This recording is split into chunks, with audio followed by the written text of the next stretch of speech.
చేవెళ్ల దుర్ఘటన ఎంతో మంది ప్రాణాలను బలికొని గుండె చెరువు చేస్తోంది. ఇదిగో ఇక్కడ వినిపిస్తున్న ఆర్తనాదాలు వికారాబాద్ జిల్లా యాలాల మండలం హాజీపూర్లో. ఈ చేవెళ్ల దుర్ఘటన బస్సు ప్రమాదంలో గ్రామానికి చెందిన లక్ష్మి బందెప్ప దంపతులు అక్కడికక్కడే మృతి చెందారు. దీంతో వారి కూతుర్లు భవానీ, శివనీల అనాథలుగా మారారు.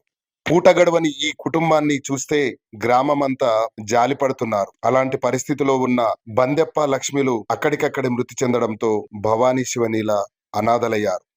జానెడు భూమి కూడా లేని ప్రస్తుత పరిస్థితిలో వీరిది శవాలను కూడా ఎక్కడ పూడ్చిపెట్టాలో తెలియని దుస్థితిలో ఉండడం నిజంగానే అందరికీ కంటతడి పెట్టిస్తుంది. అమ్మా అని ఎవరిని పిలవాలో, నాన్న అని ఎవరిని అడగాలో తెలియని దుస్థితిలో ఉన్న ఈ పరిస్థితి అందరినీ కంటతడి పెట్టిస్తుంది. అనాథలుగా మారిన ఆడకూతుర్లను ఆదుకోవాలని ఊరంతా గుండె చెరువై రోధిస్తోంది. ప్రభుత్వం వీరికి తగిన సహాయం చేయాలని ఊరంతా చేతులెత్తి మొక్కుతూ వేడుకుంటున్నది. బందెప్పలకు ఏమైనా ఆస్తి దాదా? ఏమి లేదు. ఈరోజు బస్సు ప్రమాదంలో చనిపోయినా ఆస్తి ఏమి లేదు. ఏమి లేదు. ఏం వాళ్ళకి ఏమున్నది ఆదరువు? ఆదరు ఏం లేదు. కూలినాలు చేసుకోవాలి. అంటే వీళ్ళు తాండ్ర పంటకు పెట్టాలా? ఊళ్ళో కూలినాలు పోతుంది. పిల్లాడేమో తండ్రి పండుగ. ఈ ఇల్లు తప్ప ఇంకా వేరేం లేదు, వ్యవసాయ భూమి లేదు, ఒక గుంట కూడా లేదు. మరి ఆ పిల్లల పోసిన ఎవరు చూడడానికి ఎవరు ఉన్నారా?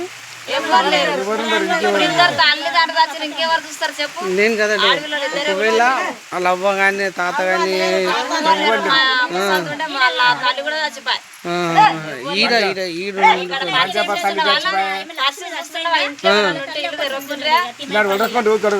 తండ్రి చచ్చిపోయిండు, తల్లి చచ్చిపోయింది.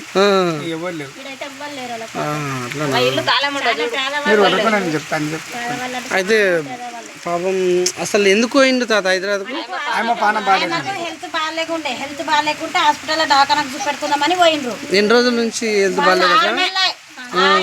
హెల్త్ బాగాలేదు. అమ్మది హెల్త్ బాగాలేదు. గోళీలో టాబ్లెట్ల షవర్కి వచ్చిండ్రు. పైసలు లేకుండే వచ్చి పైసలు తీసుకోదామని అట్లా వచ్చిండ్రు. వచ్చి నిన్న అయిపోదు దసరా 4 గంటలకు వెళ్ళి రేటుకెళ్ళి. అంటే ఇప్పుడు ఎన్ని రోజులు అయింది ఇప్పుడు వాళ్ళు అట్లా హాస్పిటల్? 6 నెలలు అయింది. 6 నెలలకి వెళ్ళి వస్తా పోతా ట్రీట్మెంట్ అవుతుంది. వస్తున్నారు పోతున్నారు ట్రీట్మెంట్ చేసుకుంటా. హైదరాబాద్ లోనా? Government hospital, private? గవర్నమెంట్ లోనే చేస్తారు. సరే సరే అక్క. అయితే వాళ్ళకి ఏమి యాదవ్ లేదు. ఇల్లు తప్ప కష్టం చేసి వాళ్ళ నోట్లో బుక్క రావాలి అంతే. అంతే మించి వేరేదేం లేదు.